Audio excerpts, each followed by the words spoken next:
So behind the June 4th, as I mentioned, what they do the best, infiltration. Okay, so they had to infiltrate the students' groups.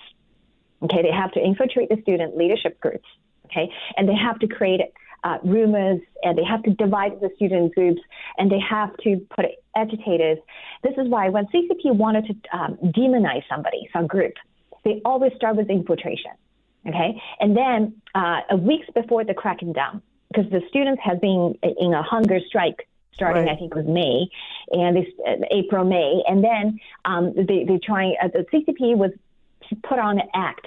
They engaged, as the students' representative on televised national TV, and it kind of portraying them as a reasonable government, a legitimate government, and then they are willing to enter into dialogues with the students and listen to their demands, and which they did. In May, there were two occasions that the student representatives was invited to talk. One of them, even the then Premier Li Peng, in one of the highest CCP Politburo standing members. So, and in that dialogue, the propaganda machine, the rumor mill of the state-controlled apparatus, they portrayed the leaders, Li, as reasonable and as, very active listening, even empathetic towards the students' demands. And the students' representative was portrayed as unreasonable and even aggressive. So they slowly building that image. Okay, they started with infiltration and with the propaganda. Right. Then, several days before the actual massacre happened, started in the late night of June 3rd and all the way continued to the early morning of the June 4th. Several days before the cracking down, the CCP has taken steps to prevent almost all news outlets to reporting the events. They cleaned out almost everyone. They only leave the very few of them. So there's why there's no American news outlets reporting the 1989 massacre. CNN wasn't there because they excluded. So they cleaned out everyone. The reason why is they don't want people to get the truthful information. They only have a very selected field that they can manipulate, okay, for a purpose. And then the truth was reviewed by Miles Guo. Because and this is truly purely evil what they did. So I already mentioning about infiltration. I already mentioning about start conditioning the Chinese people's minds and seeing students as someone very aggressive and reasonable, even though some of those are agitators or actions directly result from CCP's divide and conquer tactics. Right. So during the night, on the June 3rd. This is actually a revelation on or about June 3rd. Under the direct order from the PLA general, this general last name is Yang Baibing, a gruesome scene was recreated near in Beijing City, Wuxidi Bridge. So the PLA staged they burned a corpse, a soldier who was already dead. And then they burned the soldier's corpse, and then they hang the soldier on the tree. And then they take a photo. They invited the Guangming Daily newspaper, which is Chinese state media, Guangming Daily, to take a photos and published the headline story that this was a direct violent behavior of the students. Although they have been starting painting students as violent all along the way from April. Yeah, but it was all May. It was all staged. It was all all staged, and they only let their media. Yes, exactly. It's meant to spur the anger of the Chinese people towards the students.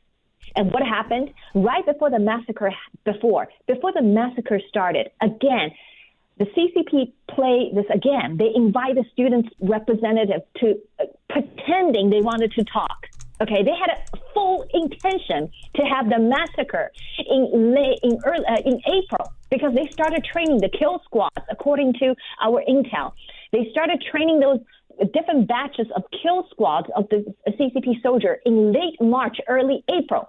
They had a full intention to use the most bloodiest, violent way to cracking down this. But just before the massacre, hours before the massacre, they invite the students' representative again and pretending they wanted to talk. So Ava, yeah, go ahead. I'm so sorry to we're going to go to break in about 2 minutes, but I just it's too important right now to say this. you've said it before. They don't fire guns here.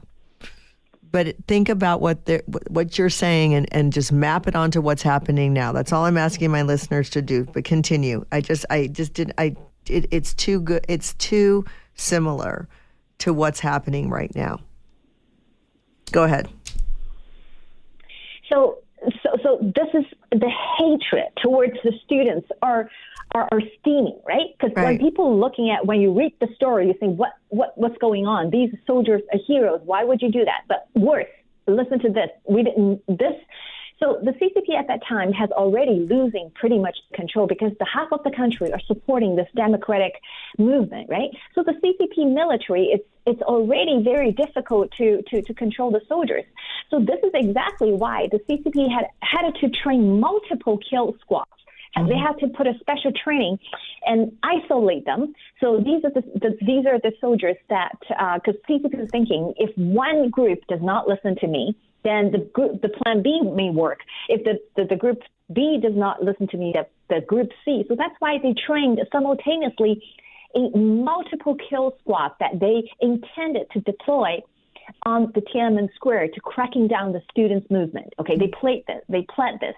And they did it. Okay, that's what they did. So the kill squads one of them went in, and to basically 60% of them are illiterate. They don't even read. And then most of them are barred from accessing news 10 days prior to the massacre. And they were told, those soldiers were under a lie of the CCP. They were told that they were actually military exercise. They didn't even know they have a real bullets.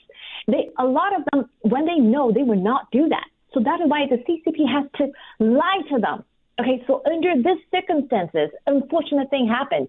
But now this is the most evil plan, I have to tell you. Although this plan did not activate it, but the CCP actually planned it. Just knowing that the plan exists, it's kind of a sending chill down your spine. So what happened is they already trained those 3 groups of kill squads that they wanted to deploy them on the Tiananmen Square.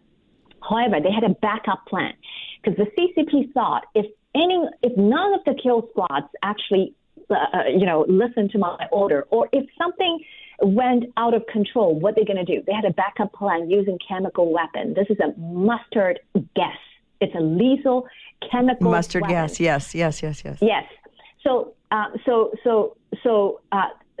what they did is they sent in the kill squad, but in where maybe some of the audience maybe visited Beijing. If you recall the Beijing Olympic Village, it's a district called Dateng District. So on the top of in this district, there are 5 to 6 ancient temples. The CCP had asked a special operation troops hidden in those tents, waiting, and they are armed with lethal mustard gas. And CCP's plan is if those kill squads who is executing the killing and the massacre on the Tiananmen Square get out of control or does not listen to the CCP's order, then this special troops hidden in those temples will release firing these bullets that contain the mustard gas to kill everyone. I mean, kill everyone, including soldiers, students, and civilians. And that's what they did. No, the good thing is the kill squad has already carried out their mission with brutal efficiency. Okay, so this plan never activated, but it was planned.